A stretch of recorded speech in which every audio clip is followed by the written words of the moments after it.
Guys, hey, happy Sunday. It's Nikki Smith. I know it is really early. I think I'm on Central Time. It is 6:16 Central Time. I have actually been up probably since like 3 o'clock in the morning. Now, I am a morning person. I'm not typically that early, but I've been up really early, guys, because I've been bothered. My soul or my spirit has been bothered trying to understand the group that I serve. Now, let me tell you what I mean when I say that. I mainly serve salon owners. I have been in this industry now, as most of you all know, for a very long time. And I serve salon owners, and I love salon owners. I love the industry. I love what it allows us to do. I just love everything about it. But I just had an epiphany, and the epiphany actually came to me yesterday. I had to take a drive. I'm in Chicago, south suburb of Chicago, and I had to take a drive to Waukegan yesterday at about 6 a.m. in the morning. So because I'm a morning person, I really love morning drives. I love them. So I got up and I had to go to Waukegan, which is about an hour and some change away from me. And as I'm driving, this is my think time. I love just being in a car thinking. I listen to a lot of audiobooks. That's kind of what I do. And you see, I'm actually preparing for class. That's why I'm also here so early.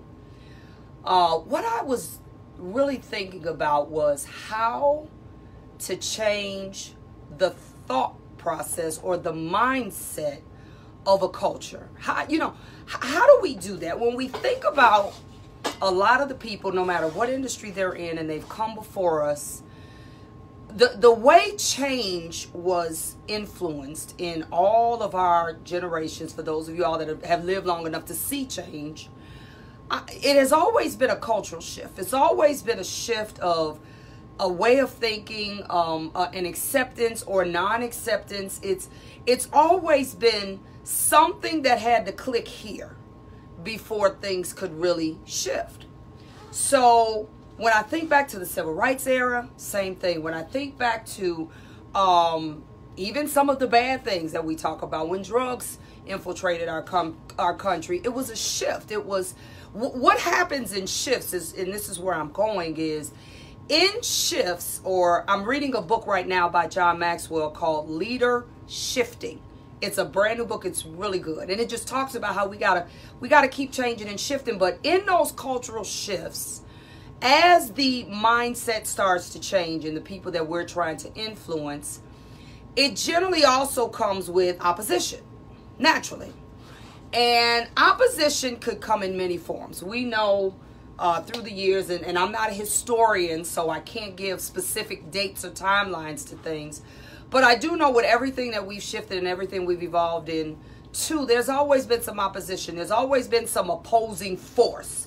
You know, today is Sunday, and for all of my Christian, saved, sanctified, Holy Ghost-filled people, you all understand that every time God moves us in another direction, there's a force. There's a force. There's evil. There's people. And just like God uses people, so does the enemy. And so there's always this fight with this shift and really understanding what makes people do or not do what they do. Let me get plugged up a little bit here, guys. I don't want to lose you. So here I am now, and I have been coaching. I'm going to charge up here so I don't lose you. I got juice on every phone, I think, except this one. So I have been coaching salon owners now successfully for about 2 years. Now, that's when I say that, I mean formally coaching. I've been informally coaching for a long time. I've been informally sharing information, or let me define what coaching is for those of you all that may not be clear. Coaching and mentoring, first of all, are not the same thing. They do sometimes cross over. Coaching is more of a formalized, empowering, resourced, information-laden program that has a distinctive beginning and has a distinctive ending. Mentoring can be for a lifetime. It can be forever. When we talk about people that mentored us, that's really more example-based, support, emotional support-based. It's more of something that really is infinite. I am a coach. I obviously have to take on some components of mentoring as well. Because when people have emotional blocks, then it keeps them from moving, right?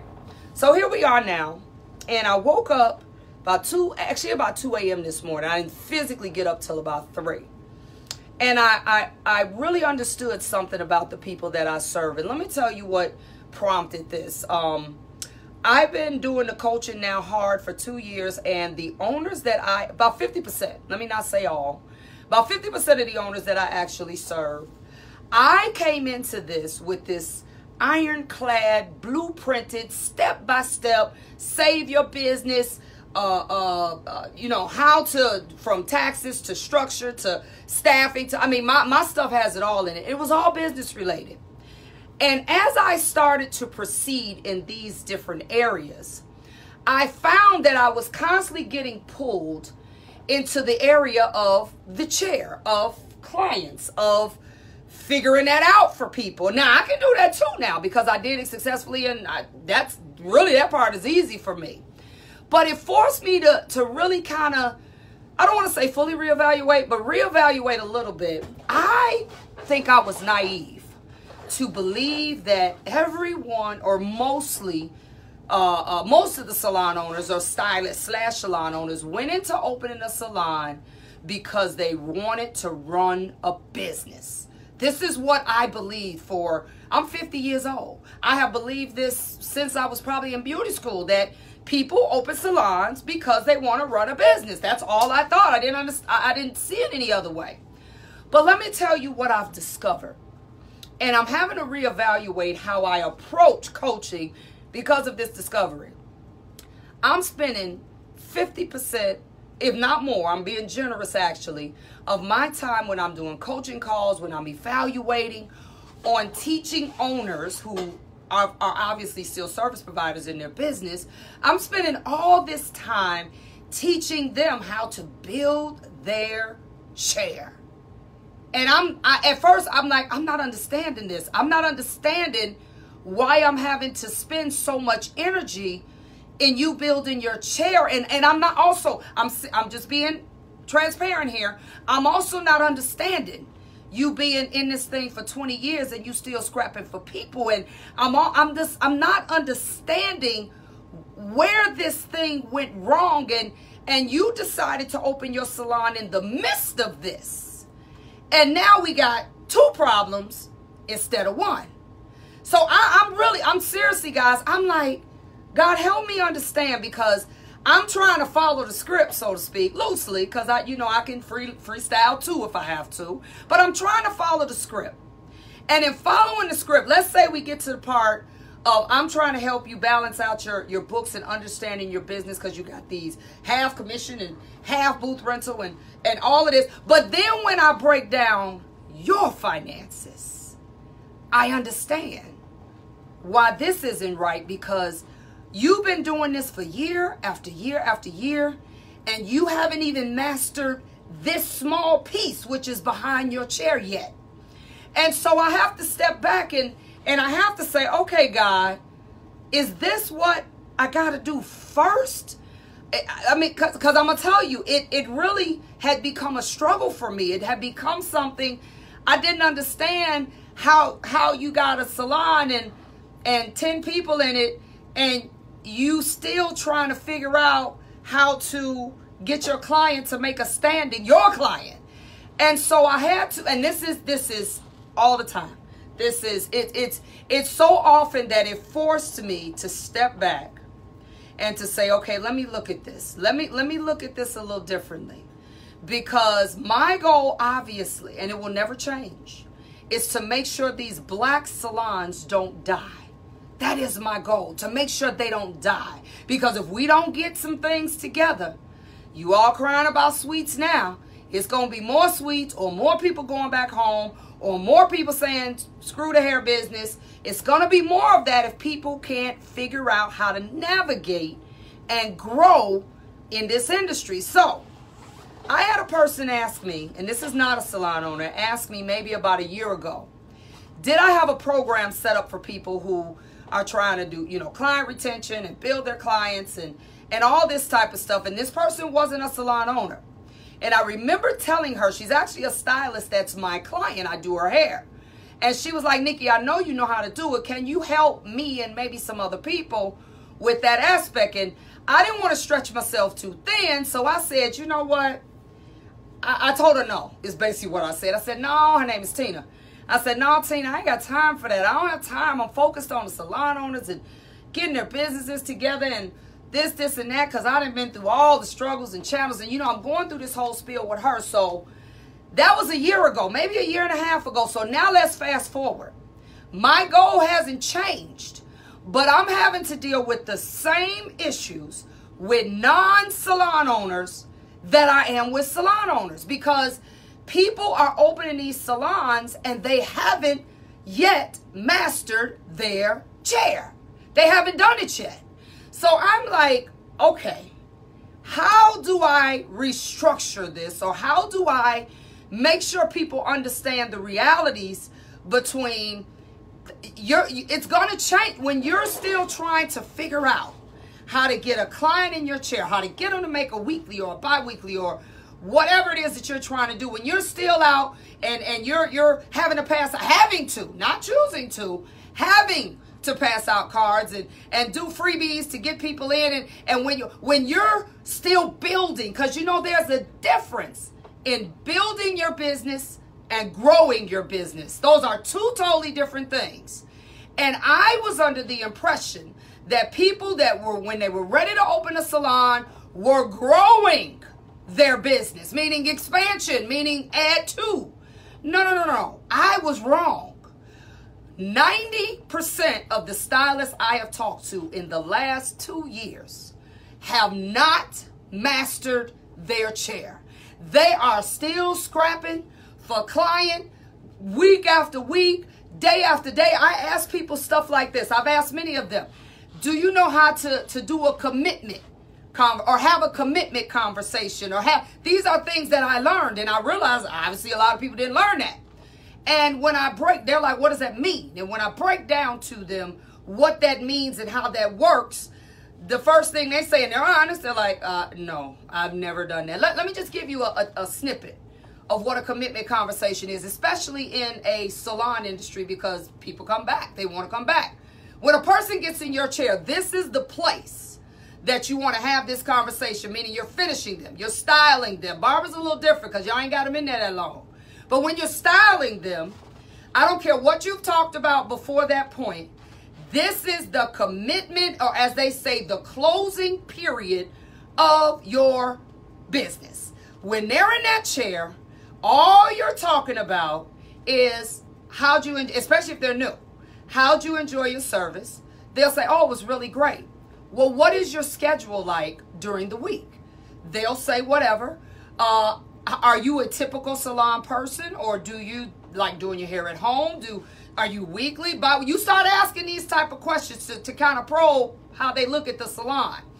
Then after they say that, you say, if they say something like, well, yeah, I would like to, you know, I really do want to go somewhere regularly and make sure that, you know, I can keep my hair healthy, and they go through this whole conversation. Then you'll say stuff like, well, you know, and I'm using me, for example, I have a discounted program, basically, where the more often you come, the more money you save. So if you weekly save this amount of money, bi-weekly save this amount of money, and you know, randoms, they pretty much just pay regular price. But if you stay random over a certain period, then I'll be able to, you know, slide you in some discounts, or you'll be comped a free service. And this is all the stuff we talking about while we in that chair. I'm not caring what you're doing this weekend. I'm not caring what you and your hubby and your kids got to do. Not at this point. I could ask that stuff early. You ask that stuff when they come in. Okay? And when they're in the shampoo chair is when you have the retail conversation. But a commitment conversation, while I got you in this chair, I'm going to close you. I'm going to talk about everything that gets you to want to come back. And if you're doing online scheduling, I fight with people on this online thing all the time, because you cannot 100% depend on people to just push a button and book. At some point, you're going to have to talk to people to upsell them, to get them to do things differently, try some stuff. You're going to have to do that. So what I suggest, okay, if you say, I ain't doing all that, I'm going to stay online, cool. What I suggest you do then is while they're in your chair, you make them pull out their phone and you make them, while you're watching them, set up weekly, bi-weekly, push the right services. If you just gave them, I'm about to teach color. This is my Color Me Crazy segment. They'll be in here a little later. I'm about to teach color. So when I teach color, I teach them, this is your color cycle. You get all this today. That's the 911 we call it. Then next week, whether it's weekly or bi-weekly, whatever it is, the next time you get this, the next time you get that, all the way till the cycle starts over again and you get everything all over again. I literally will create that for them. While they're in my chair, I will say, this what you push. Go to this day. Push, you need this, that. Okay? Go to this day. This, that. Why are we not doing that? Why? I don't understand. We talk about everything else in the salon except what builds our business, and then we're crying because they don't come back. Because let me tell you something. By the time that client left there, I don't care how much she loved you and loved how you did her hair, she probably thinking about something else. And not to say they won't cancel, because they will sometimes, but you want to start building her into a commitment mindset while she's in your shop.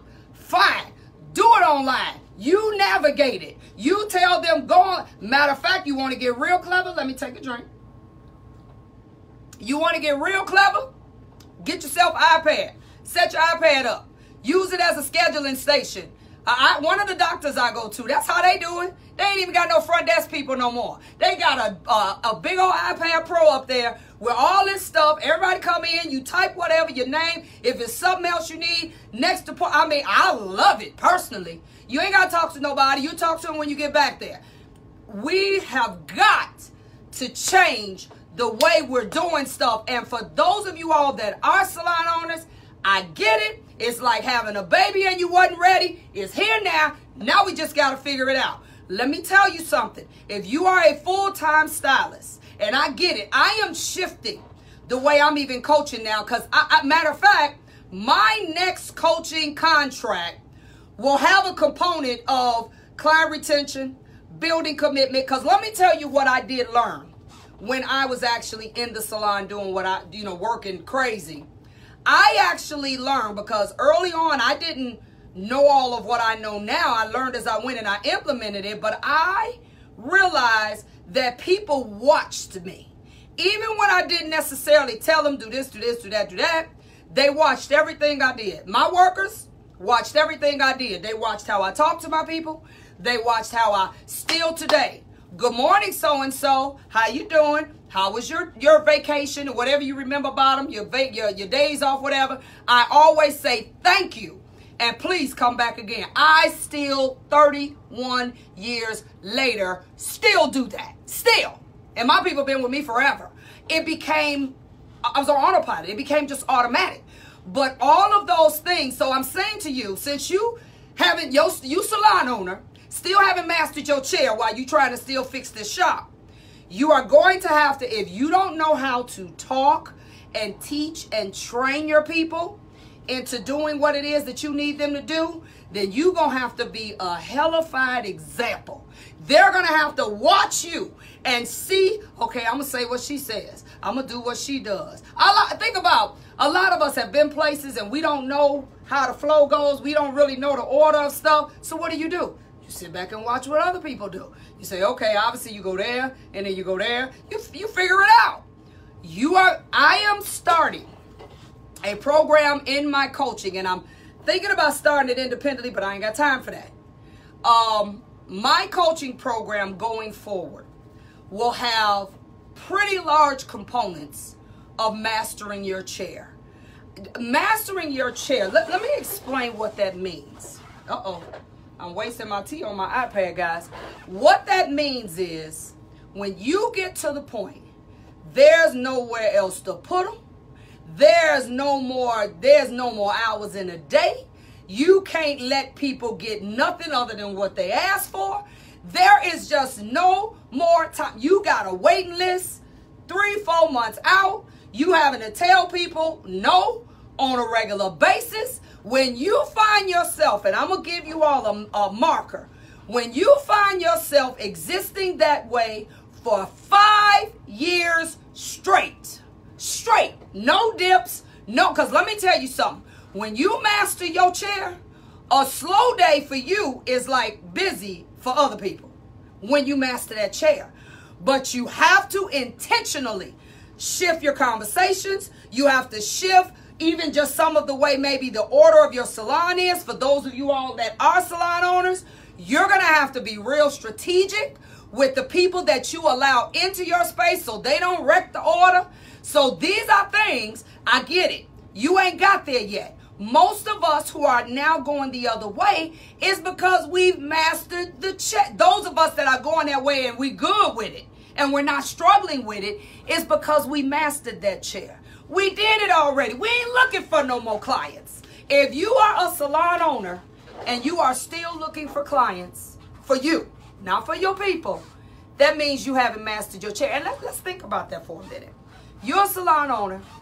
You're still looking for people for your chair. How do you handle a walk-in when it comes in the door? Do you keep them for yourself? Do you share them with other people? When you haven't mastered your chair and you're now a salon owner, this becomes a dilemma for you. Because realistically, if you seriously trying to still build your chair, you rather take them. Because you need the money. You want to make sure that they sit in your chair and you figure maybe you can make them come back better than anybody else. But if you're not in that position, you more willingly are able to share and help other people grow because you yourself aren't just trying to build your business. This is important, y'all. I'm telling you.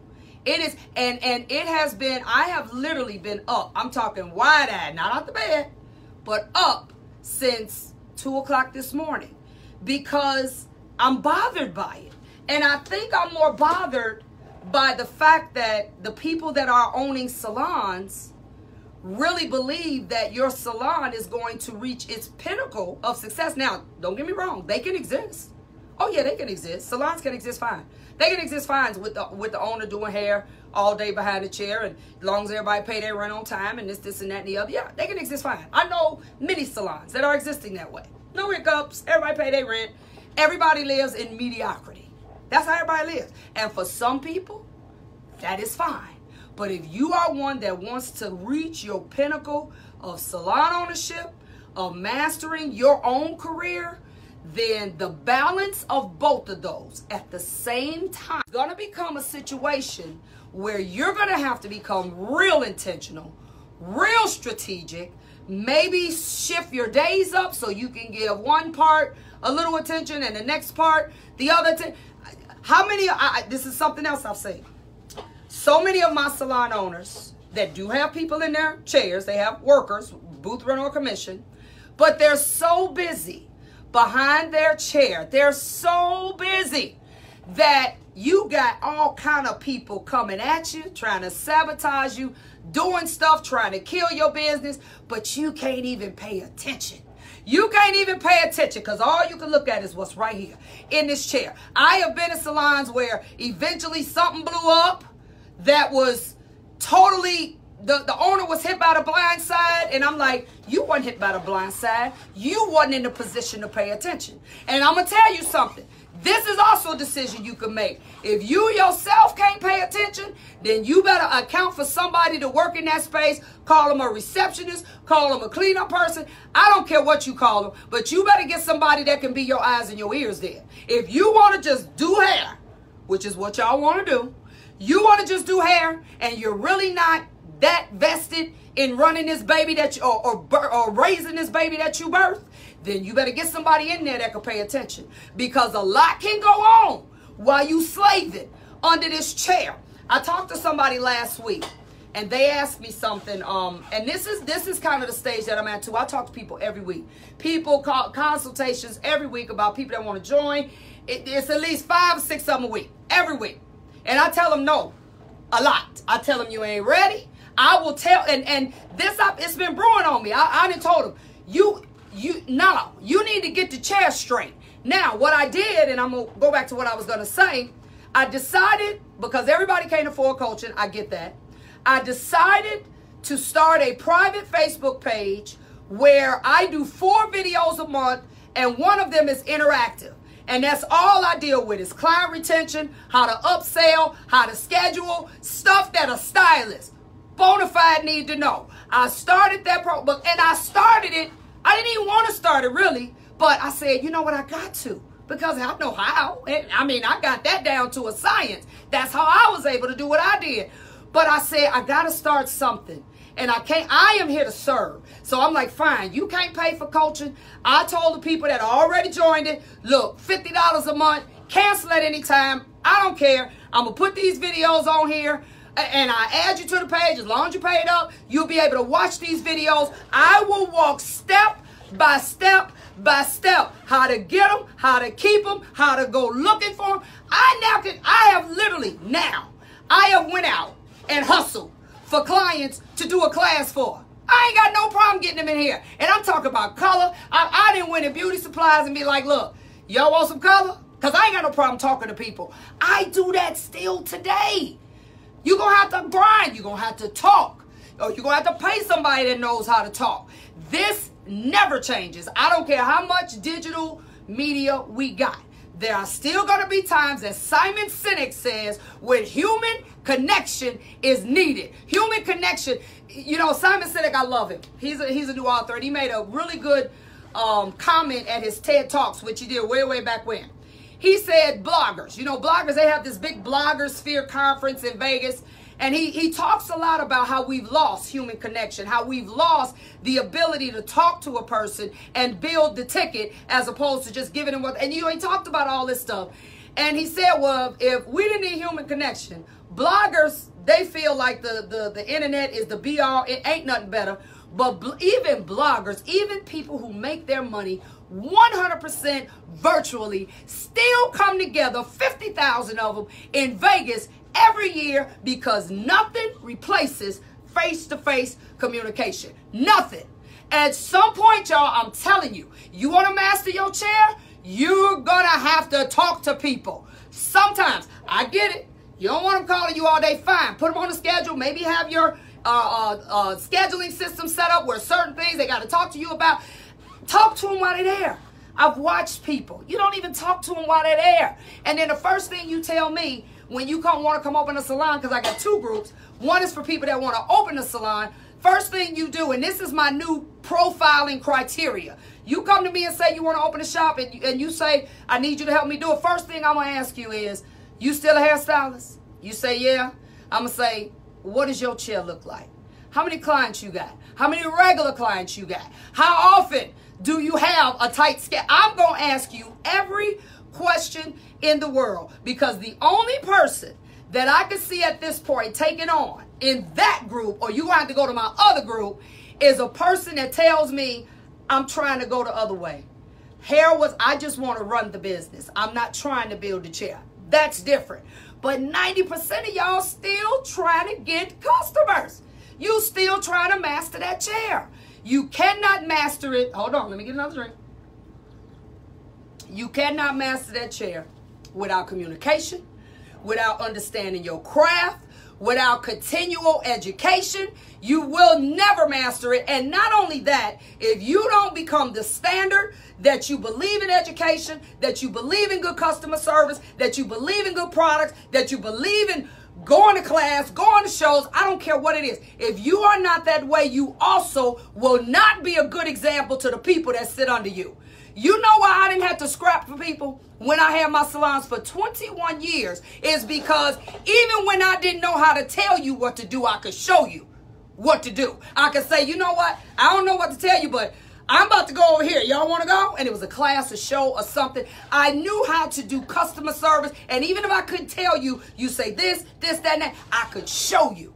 So you're going to have to do one or the other or both. or your salon ownership is gonna die while you still building your chair. And I got people coming to me and they're conflicted about the salon is sucking up all my money and I'm tired of it and I need to be able to maneuver some kind of way. And it's breaking my heart, y'all. Look, I sleep good every night. I've been up since 2 o'clock in the morning because I'm like, Jesus, I got to do this thing different.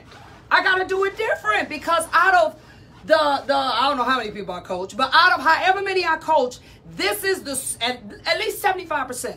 This is the story. And I'm like, I almost want to just throw the paper away and say, okay, let's just start this thing over. Because you done stepped out in the deep and you done went and got this shop and you paying $2,000, $3,000, $4,000, $5,000 a month. And I've heard people say this, even though I don't think you should do this, but at least it makes more sense to what I'm saying. They say, well, when I open me a shop, I'm going to at least make sure that my clients and what I make in my clientele can pay for it. I don't suggest you do that either, but at least that makes more sense. I got people stepping out, opening the salons. They ain't even got clients. You don't even have that to pay for what you got. And then what do? Now you got to go get another job. Now you got to go work at the hospital. Now you got to go work at wherever, do dead people at the mortuary. And I'm all about additional revenue streams. If y'all listen to me, y'all know that. I'm 100% for additional revenue streams regardless. But y'all doing it because you got to. You're not doing it because you want to. You're doing it because you got to. And I'm literally like, okay, I'm trying to figure this thing out, y'all. And I just woke up this morning and said, God, before I leave this earth, I'm going to help as many that want to be helped in this industry. I love this business. I said, but I got to go back. I realized I got to go back. I can't even just deal with building a salon. I can't even just deal with legal structure and wholesaling and retailing and taxes and I'm trying to think of the other stuff. I got so much on that contract. Honestly, with some of y'all, I can't even talk about that at all. It's foreign to you. It's Portuguese to you because you haven't even figured out how to master your chair. Seriously. I'm like, get this thing out. I really am. I'm like, God, it was an epiphany for me because I've been really hammering people like, come on, let's deal with this and that. It was literally God himself woke me up and said, let me help you restructure some things. Let me help you restructure. Hold on, my battery is about to die here. I don't know why I'm plugged up. God is like, let me help you restructure some things mentally because I'm at that shifting stage in my life. Leader shifting is what John Maxwell calls it. And I said, God, I gotta approach this differently. My goal is to help. My goal, and I ain't about taking people's money. I don't care nothing about that. Because if that was the case, every soul that called me, I'd say, come on. I have told more people no in the last month than I've said no to probably in the last year. No, you ain't ready. I done told people, you don't need a coach, you need a counselor. I got people calling me with deep-rooted emotional issues and they losing clients and they this and that. And I've told them, I said, let me tell you something, because I'm honest and I don't believe in taking people's money and not helping them. I said, you don't need a coach, you need counseling. You are still existing in something that happened 20 years ago, and no matter what I tell you, if this block, if this thing has taken over you and you have what we call learned helplessness, if you are there, everything you touch from this moment on, you're going to sabotage because you don't believe it. You don't understand it. You're still blaming everybody on what happened. And I actually told this to a person. I said, I'm going to say this and you just going to have, that's just me. It's in love. You blaming everybody and everything for where you are because something happened to you tragic years ago and you got stuck right there. How many of us know people? They just get stuck right there. And I'm like, you don't need a coach. You need a counselor. And I asked her, has she ever went to counseling? And I wasn't playing. I was serious. She said, no. I said, you need to. I said, right now? And she tried, I'll pay you in full. I don't want your money.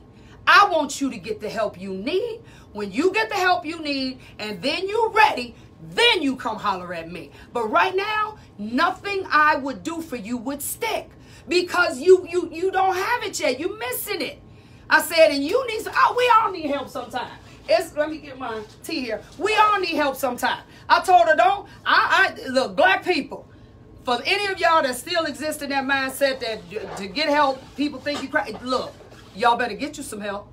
You better pay for it. You do whatever. If you need to talk to somebody, sometimes I don't even necessarily want to call it help. Sometimes we just need a sounding board. We need somebody to vent to. We need somebody that's unbiased, that could look at us just for our issues and what it is and listen to us. Some people don't even have people they can listen to. They don't. You know, I used to be one because I like to sleep on flights. I really do, because I fly a lot. And you get next to somebody on the flight and they just want to talk. And there have been times I'll be like, you know what, really? I really want to go to sleep. But then there have been other times that God put on my heart, they need somebody to talk to. They just do. And I just forgo sleep, even though I want to sleep, and I just listen to them. And sometimes it's like, if that's all they need is somebody to listen to them for an hour and a half, 2 hours, however long this flight is, that's cool. I'll sleep when I get there. Okay? But this is something we need to do. All of us have had some struggles. All of us have had some struggles, but you still got to keep going. For those of you all that saw my video last year about checking out, that thing is real. And I didn't want to do that video, y'all know. God just kept making me, I kept saying, no, God, I ain't doing that for like a month. And then finally I said, God, I get it. And I said, I know my people that I love so much. They need to understand that if you got some issues, you need to get them fixed. But as you want to expand, as you want to grow, and maybe this is the thing too, you got to understand the difference in building and growing. Building is like when you don't have customers and you're trying to get them to be, you're trying to get them in your chair. You're still out grinding and hustling and trying to get them to either come in your salon and sit in your chair. That's building your business. That's when you're building it. Growing is when you're taking what you have and you're expanding it. You're using your experiences to possibly launch your business to another level, or level up as we call it. That's growing your business. And then when you get there, every new tier, you have to build that. And then you grow, and then you build that, and then you grow. And see, I built a rock solid coaching program. I mean, when I look at how many people I still coach and have coached, I probably have more people than the average people that have been doing it for years. But the thing is, I had to retract back and say, okay, how effective has this been? And most have said it's been great for them. But then you got the other people that they say they love it. They just want to talk to me, and that's fine too. But they're missing it because they haven't mastered that chair. They still are trying to figure out the chair. And for those of you all on here that may have had children young, you know what I'm talking about. When you was trying to still figure you out, and you 18, 17, maybe 20, and you still trying to figure you out, but then you turn around and now you get pregnant, and now you got a baby, and now while you's trying to figure you out, you also got to be a mother or a father, and it's hard. I ain't say it's impossible. I ain't say your kid gonna grow up and be nuts and crazy, but it becomes now you have just complicated your life extremely. Okay, you have just made your life incredibly complicating, and you're gonna have to figure it out, because now you gotta work, you gotta do this, you gotta do that, but now this other thing that you birthed is pulling at you. It's requiring the same amount of time from you, or at least enough time, and here you are, you're now in the struggle. You're in the struggle. I can tell you this: if you call me and you want help, you're going to get help in one way or the other. If I think you're ready for straight up salon ownership, or you're in it and I think you're at the point where you just need some help to grow you, then I got you.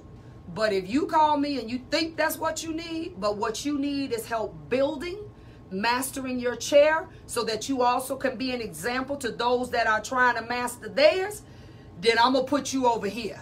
Okay? Because they're not the same. They're not one and the same. They definitely intertwine, because the chair obviously is a big part of what we do. But you yourself have to be able to stretch your brain and focus on all these other balls in the air, and not just that one body in your seat. It just is a reality. So I have made the decision that, and the people that are actually in my private Facebook group, it was really my Salon Owner Strategies group. And I haven't even told them yet. They already in it. I told them the videos will start March 1st. Because I pre-record them. Videos will start March 1st. I'm swinging them actually to another group called Build. Okay, and I'll get into that later. It's an acronym as well, BUILD. And B-U-I-L-D, because you're building something. You're not growing it, okay? And I want you to understand how important it is to get the lessons from building so you can transfer that into the people that come in your space, and you got to build them. Or as John Maxwell says, and I'm saying this because I'm still reading his Leader Shifting book, he has the best terms. He calls it layered learning. That means every time you learn something, it just becomes layered on top of layers on top of layers. And before you know it, you got all this information and you don't even know that you know it.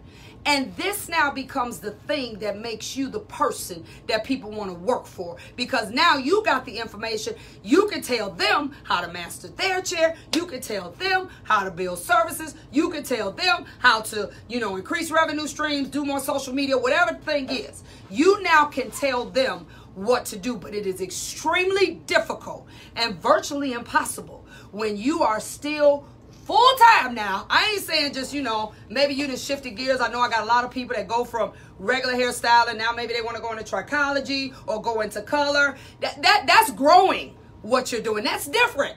You just go in another direction. You like, okay, I want to be a specialist. I don't want to be a generalist anymore. I want to be a specialist. That's a whole different thing. But I'm talking about when you 2 today, 5 tomorrow. It's a problem, guys. So what I also realized is that we are not opening businesses to run them. Meaning those of us that are hairstylists, a lot of us didn't really open them with the mindset that I'm going to run my own business. We literally opened them so we can do more hair. Did y'all hear what I said? We opened them so we can do more hair. So we can just do more hair without rules, without restrictions. I can do what I want to do. And I can go where I want to go, and I can come and go as I want to go. And then the reality sets in where doing more hair is keeping you from running your business. And now you're like, Lord, what do I do? Because I ain't mastered the chair yet. I'm still building customers. It just becomes something we just don't even think about. So, hey, I ain't going to reinvent the wheel. I'm just going to take it, and we just going to improve it. We're going to make the wheel better. All right, so I made a decision. Hey, you burnt the baby here now, so ain't no need to talk about coulda, woulda, shoulda. You got the salon, you had the baby. Now, if you want me to help you, which I would love to do, then you go on my website, knowledgebynikki.com. And that's with 1K, knowledgebynikki, NIKI.com. As soon as you open the page, you'll see coaching consultation free. You want to holler at me and talk about where you fit and what it is you think you need to do? Because I literally have just got to the point that I just tell people, no, because I'm not going to play. No, we don't need to do this. We're going to do something else. Now, if you want to do that, I got you. But we're not going to do this because it's no need of me having a full salon ownership building program and all you want to do is still do hair. And Tina, I thank God to Tina, my client, who actually dropped this in my soul a year and a half ago and asked me would I do it, and I told her no. So I got to call Tina and tell her, okay, Tina, I decided to do what you asked me to do. I wasn't going to do it because I can do it. It's nothing hard. I didn't think there was as big of a need. That's why I really kind of brushed her off. I'm like, girl, I don't need to help you build your chair. And this is what I told her. And she was like, yeah, you do. Yeah, you do. And I was like, and I just disregarded what I just told her, no, Tina, I ain't doing it. Then I realized I really got to do this. I got to get my salon owners straight behind their chair before they can even run their businesses. Just like I told you, some people need counseling before they get coaching.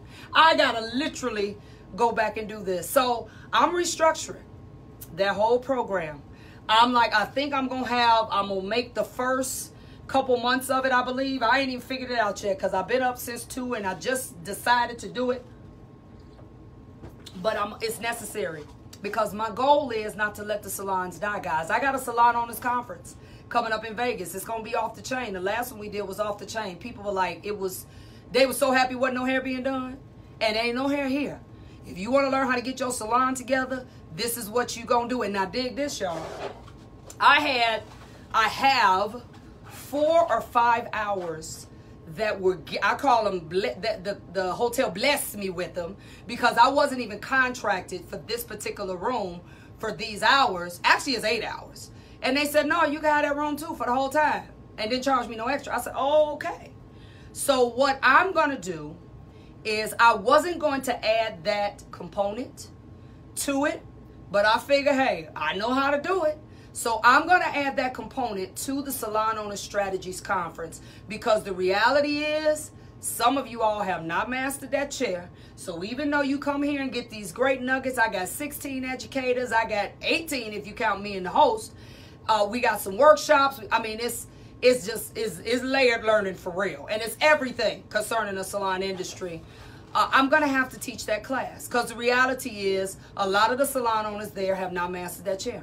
And that's why they're struggling in the salon area, because they're still trying to focus on the chair. They're still every day focusing on, what do I do to get more clients in here? So I haven't figured that out yet, how I'm going, because I'm everywhere.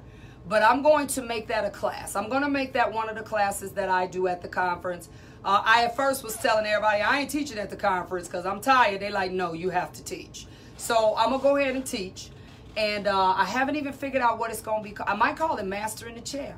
Good enough, huh? That sound good? Y'all give me a thumbs up if y'all think that's all right. Mastering the Chair? Sound like a plan? So I think that may be what I call it. I think I may call it Mastering Your Chair, because it's like I said, it's still baffling to me, but I get it. I get it. If you ain't got that chair straight, see, I didn't go into the salon until I was like, I really had clients to share. I opened my first salon in 92. And in 92, I was rock stupid solid. Like, I mean, I had, people were like, forget it. We just ain't gonna never get in. So we just had to find somebody else. So what started happening was my assistants, who early on were licensed, or like newly licensed, like, you know, or students out of school but were ready to take their test. They were all kind of in that genre. So I was able to literally pass my overflow to these girls. I mean, that was before I opened the shop. So once I opened the shop, it was kind of like second nature to me. I literally was, my business was built. It wasn't nowhere to put nobody, period. And that was 3-4 years after I had started doing hair. Yeah, somewhere back in there, 88, somewhere in there, 4 years after. So this might have been more like 93. I'm sorry, I opened my salon 93, because it's about 5 years later. I had built my business stupid solid in 3 years, 3 to 5 years. I mean, I was killing it. Now, we know it was a different time back then. Different time, different era. Things were not the same, and that's cool. But I'm telling you, it can still be done today. I see people doing it. Everybody's salons ain't failing. Y'all do know that, right? Not everybody. I deal with people all over the place. You got a whole lot of salons doing well because they didn't figure it out. They didn't figure it out. But I will tell you, most of the salons that are doing well, black salons, the ones that are doing what I call well, we know everybody got a different idea of what well is, are not the ones where the owner is slaving behind that chair. They're not. So we got to get you there. We got to get you there. I got to get you from hustling to being a real business person, but that's okay. While you hustling, I'm gonna teach you to go from being a drug dealer to a real business person, because see, even they got sense enough to know that at some point they got to do it right.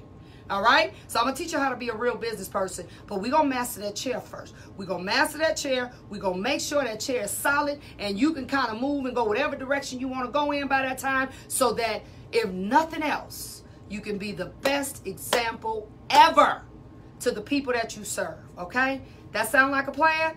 You all are interested? Definitely go on my website. You want to talk about it, figure out where you fit. I got Knowledge by Nikki. Nikki is NIKI.com.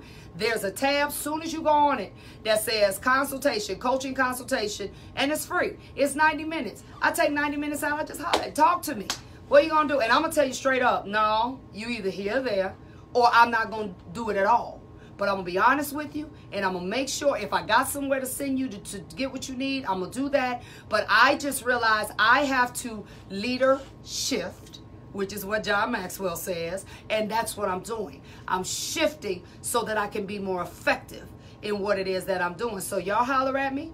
It's 7:05. My people, I got to pick them up or either send an Uber for them because my daughter is not able to be here today, my chauffeur, at 8:30. So I'm going to take a little breather. I'm going to my look, church come on. I'm going to watch it on the big TV back here. Y'all see the TV? I'm going to watch church on TV back here. I'm going to be a TV member today.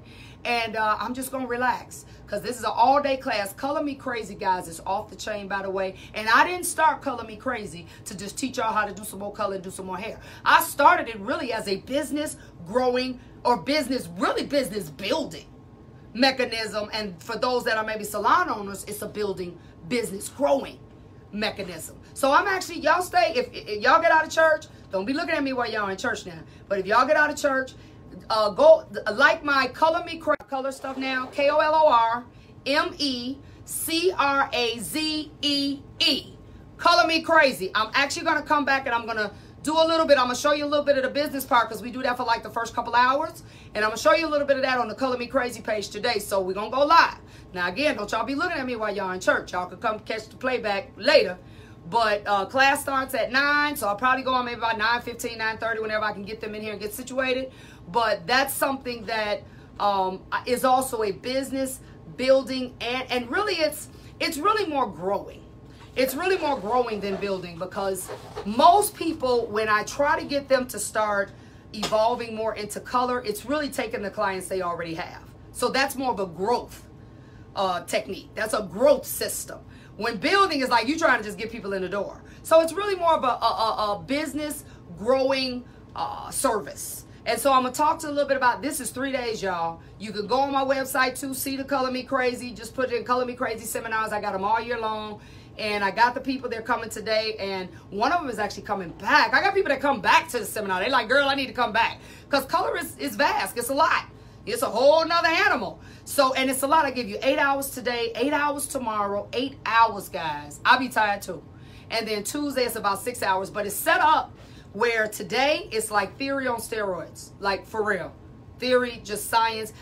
Even though I have a color line, I don't even deal just with my color. I want to tell you what all is out there. This is color, non-branded. It's just color.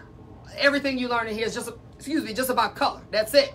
So once we do that, then next day, we go into, see these mannequins? Can y'all see these? Look what I got, y'all. Is this not the cutest thing ever? We don't have to do the table stands no more, the tripod stands. I got these little bitty table tripods that see this mannequin? This is what they get. So this is, it's actually like probably about a level 6 with white. So we call that gray. It acts just like gray. This is about a level 8, and this is about a level 6 with a copper base, and this is about a level 4. The goal of this is when they leave here, this mannequin got to be all one color. That means they got to really kill formulation, right? They got to kill it, okay? So this is one of the things that you get. It's a whole bunch of stuff you get with this class. They're always in Chicago. It's 8 hours today, 8 hours tomorrow, and I will get up at 2, right? See, y'all had me bothered. I done got up at 2. Now I'm going to be sleepy. That's why I'm over here drinking this stuff. But, you know, once I get to talking, I'll be okay. But by the time they get ready to leave, I'm going to crash, okay? So this is another business, that's a tongue twister, business building strategy. Is color. I approach it that way. I am not approaching it. We do that too. We balayage and color melt. We do that. That's on the last day. Oh, the second day, I cut my own self off. The second day is those mannequins. That's why I picked it up. We do everything we learned the first day. We do the second day on the mannequins. Everything. That's color removing, everything. Then the third day, guess what, guys? I bring in real people. I got real people. And these real people come in here, and I don't care what they want. They get whatever they want, and I teach you how to do it in a real circumstance, proper consultations, what goes into a consultation, what you need to have prepared for clients. Consultations ain't free. I make sure you leave here with a price list. You ain't guessing about how much stuff going to cost, and what am I going to charge for this? Do I charge if they're here? You going to know all that. You're going to know all that when you get through, okay? If you all too lazy to go online, then hit me up on 800-580-8074. You can text me. Don't call me today, y'all, because I'm going to be in class. Text me. 800-580-8074. Hey, Nicola, put that up for me, baby. That's my Stretch member who has graduated from Stretch. I love Nicole, y'all. I do. I'm gonna come see you in New York, Nicole. All right, put that number up there for me, Nicole. 580-8074. It's one of the baddest trichologists in the land. That's Nicole Forbes over there, over in New York City. All right, but I'm getting ready to get off of here so I can have a break. I'm going to try not to fall asleep. Thank you, Nicola. I'm going to try not to fall asleep before these people come, but I may have to give me a couple of Red Bulls and all this other. I don't really drink Red Bulls, but I think I'm going to drink one today. Okay? Because y'all been worrying me since 2 o'clock, y'all. But for real, y'all, I got to go. Peace out. Share this video with everybody. Share it because I want people to get it. Okay? Peace out. I got to go, y'all. I got to go. Y'all know I'll be on here all day, but go on my Color Me Crazy page, KOLORMECRAZEE, because I'm going to go back live and we're going to show a little bit of the class. So y'all remember to do that, okay? Peace out. See you tomorrow.